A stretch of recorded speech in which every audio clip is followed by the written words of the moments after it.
Hello, Español 3. Aquí estamos en el segundo día de clase de Español 3 digital. Lo que vamos a hacer hoy, yo creo que ya saben que primero tienen que chequear los announcements, la parte de announcements en Canvas.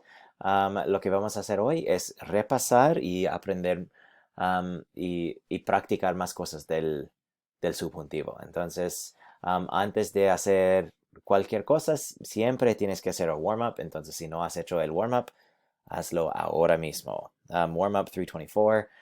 Just asking for a high and a low of online learning for you so far. Esto puede estar en inglés. Um, Después de eso, yo creo que pasen 30 minutos más para cumplir el study guide.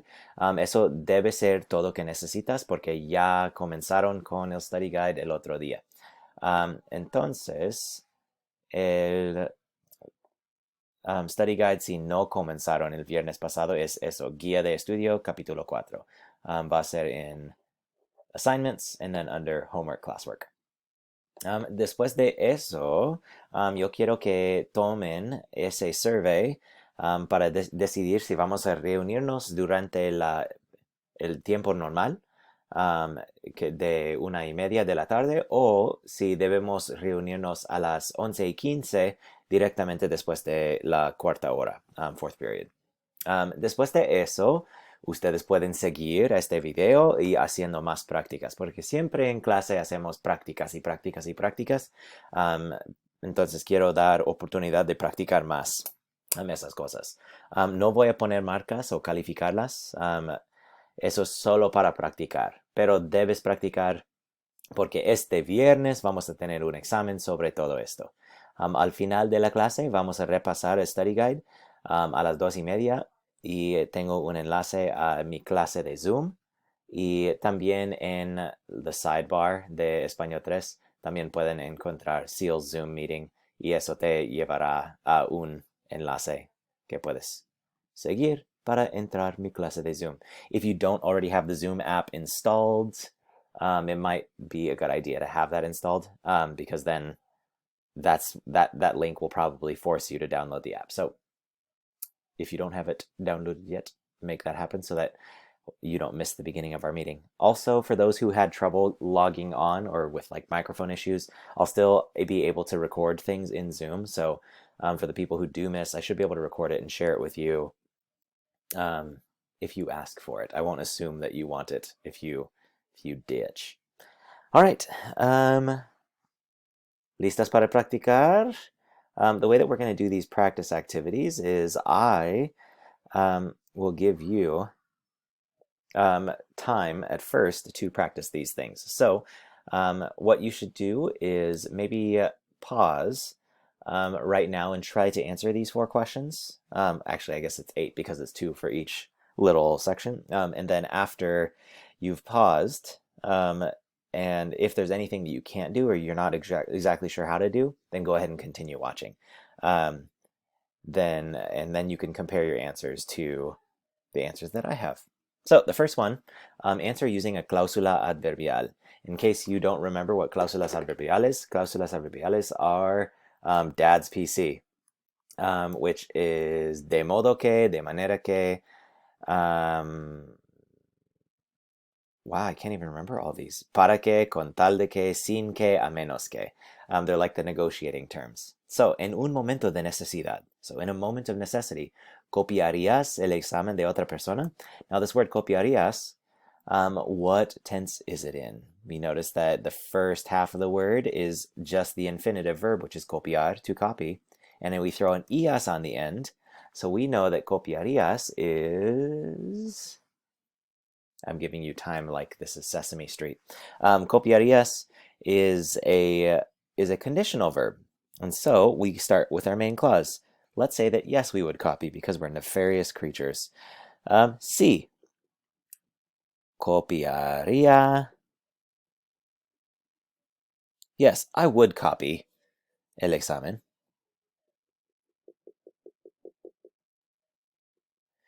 And let's use a cláusula adverbial. Yes, I would copy the examen.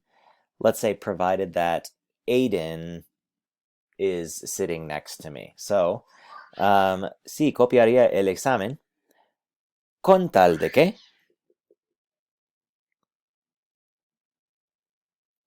Con tal de que. And then I'll just put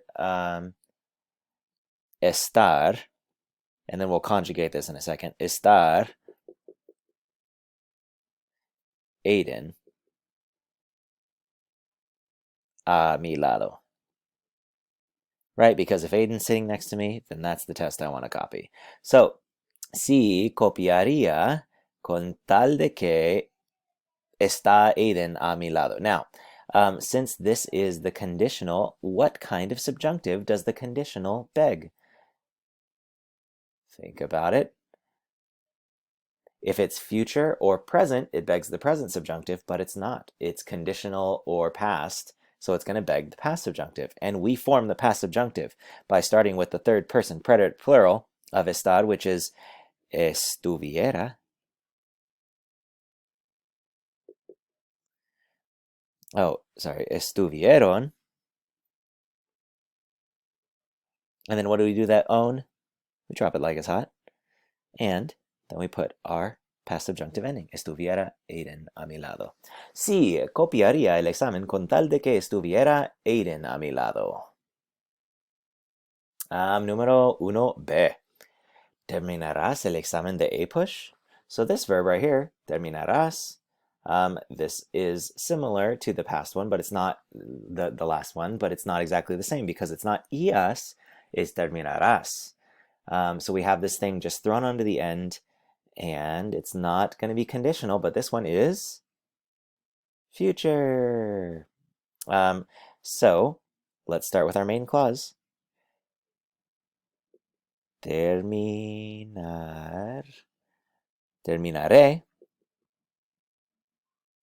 el examen.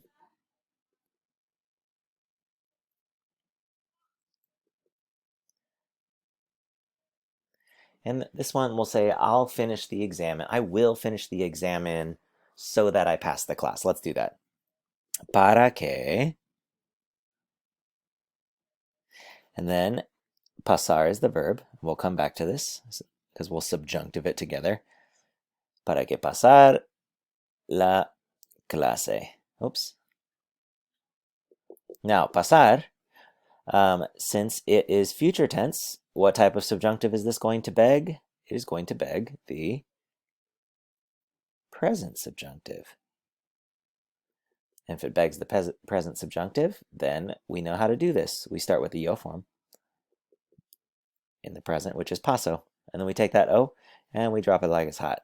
And since it's an AR verb, we do the little flippy floppy. Para que pase la clase. Hey, it's like a little rhyme. That's cute. Terminaré el examen para que pase la clase.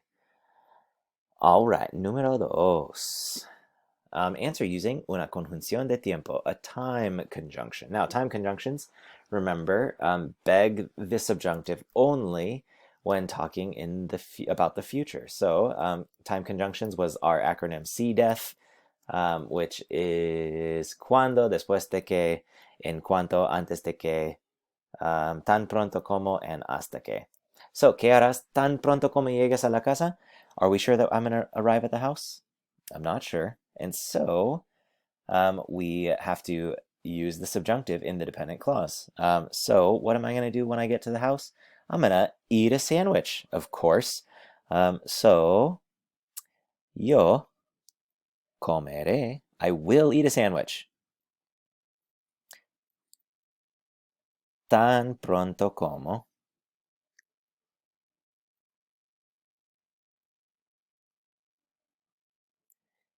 Llegue a casa. Now, with these time conjunctions, this is where it gets a little bit confusing, is which one's the main clause and which one's the dependent clause. The dependent clause is always the one that comes immediately after the time conjunction. So the dependent clause, why did I put a U there? That's dumb. Okay, tan pronto como llegue a casa. So that's why this one is in the subjunctive, is because this is the one that directly follows the time conjunction. And so I will eat as soon as, maybe if I get home, right? Now, sometimes think about it, we could also do this backwards. We could say, as soon as I arrive at home, which even though I'm not certain of that, you can say, as soon as I arrive at home, wait for it. We could just move this over here. As soon as I arrive at home, I will eat. Both of these are acceptable answers. So, I will eat as soon as I arrive at home. As soon as I arrive at home, I will eat. Tan pronto como llegue a casa, yo comeré, o yo comeré tan pronto como llegue a casa. Número dos. Write a sentence about this theme. Tener 21 años. Now, don't just write any sentence, because sometimes you guys see the instructions and you're like, cool, I'll just write a sentence. But remember, the point is to practice conjunciones de tiempos. So let's do this. What would we do when we turn 21 years old? Maybe celebrate my birthday, or maybe rent a car. I don't know. What are positive things that we could do? So let's say I will celebrate my birthday when I have 21 years. So celebraré mi cumple. I guess the long version is cumpleaños. Celebraré mi cumpleaños cuando. Now, tener is unconjugated, right? For you guys, I'm going to pretend like I'm one of you and I'm like 17 or something. Do I have 21 years yet? No, because it's something that will happen in the future, as indicated by I will celebrate my birthday when I have 21 years. So what am I going to do with tener? Since it's in the future tense, we know we're not certain that I'll arrive at my 21st birthday. So we've got to make this subjunctive. So we start with the yo form of tener, which is tengo. Oops. And what did it do that O? Drop it like it's hot. And then it's an ER verb, so we flippy floppy, which means cuando tenga 21 años. So celebraré mi cumpleaños cuando tenga 21 años. Or we could do it backwards again. Cuando tenga 21 años, comma, celebraré mi cumpleaños. So future tense in the main clause, present subjunctive in the dependent clause. Cool. Número tres. Answer using aunque. Remember that aunque can mean two things. If it is followed by the indicative, aunque means even though. And if it's followed by the subjunctive, it means even if. So we're going to have to judge by these two sentences if I know the data or if I don't know the data. So let's say, el bebé de Seals es muy feo, which is not true, but we're just pretending here. And the baby's not even born yet. But we're going to pretend like this baby is born and there's some certainty about its feoness. El bebé de Seals es muy feo. And so, with that being said, todavía le dirás que bella? So let's, it's not el bebé, it's la bebé. There we go. Todavía le dirás que bella? So will you still say, how beautiful? And of course you would, because you're decent human beings. Sí. Todavía diré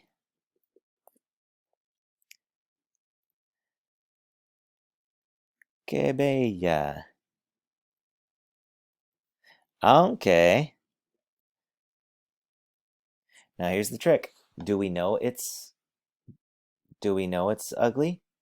Well, yes, from our setup, we do know. So are we going to say even though or even if? If we know, we're going to say even though, aunque es fea. Sorry, I made them masculine. I think before I used someone else's baby as an example, and I just felt like it'd be too mean to do that on the internet. Sí, todavía diré que bella, aunque es fea. We use es because we know that it's a fact.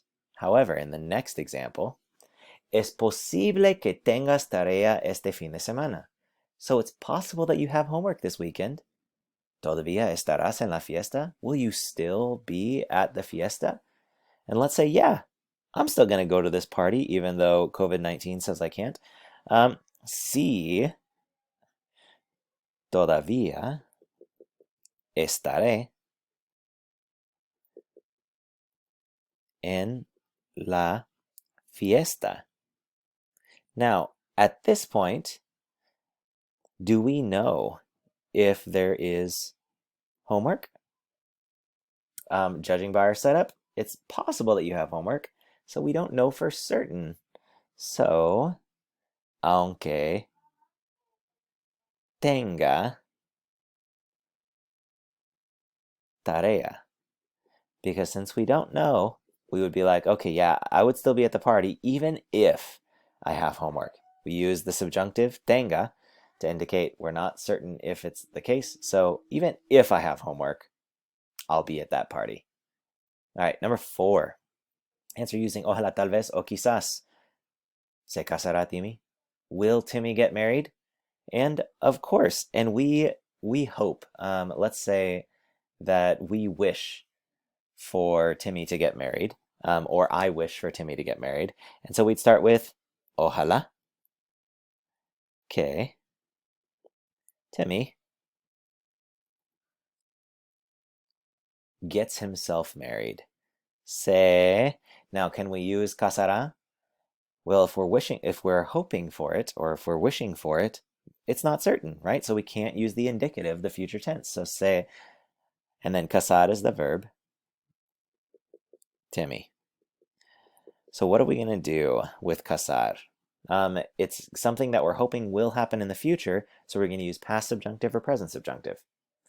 To answer your question, to answer my own question, it's going to be the present subjunctive. So we start by dropping the ending, making it the yo form. It's caso, and drop that o like it's hot and flippy floppy. So, ojalá que Timmy se case. Oh, I already have a Timmy. What do I say? Ojalá que Timmy se case Timmy. My bad. Ojalá que Timmy se case. And then, so we're hoping that he marries, or I wish that Timmy marries. And then the next question is, ¿será una actriz famosa? Will this spouse of his, will she be a famous actress? And with that one, like, I'm not sure I wish that on him, but it's possible. So perhaps, let's say perhaps, quizás, maybe she will be a famous actress. Now, since it's quizás, ser, we'll have to decide what to do with ser. Una actriz famosa. Quizás una actriz famosa. So what are we going to do with ser? Again, are we talking about the past or the present? Or the future? We're talking about the future, and so since we don't know, is it going to be past subjunctive or present subjunctive? Present subjunctive. So quizás, and this is just one of those irregulars that you just gotta know, quizás sea una actriz famosa. Cool. So that's a little bit of extra practice. Again, on Thursday, we'll do some more practice. And also at the end of this class, don't forget to pop into that Zoom meeting where we'll go over the study guide together. I think that's all I got for you guys. I hope you have a wonderful day. Si tienen preguntas sobre lo que hicimos, favor de mandarme un email o un texto, o pregúntalo en la meeting de Zoom. Adiós, amigos.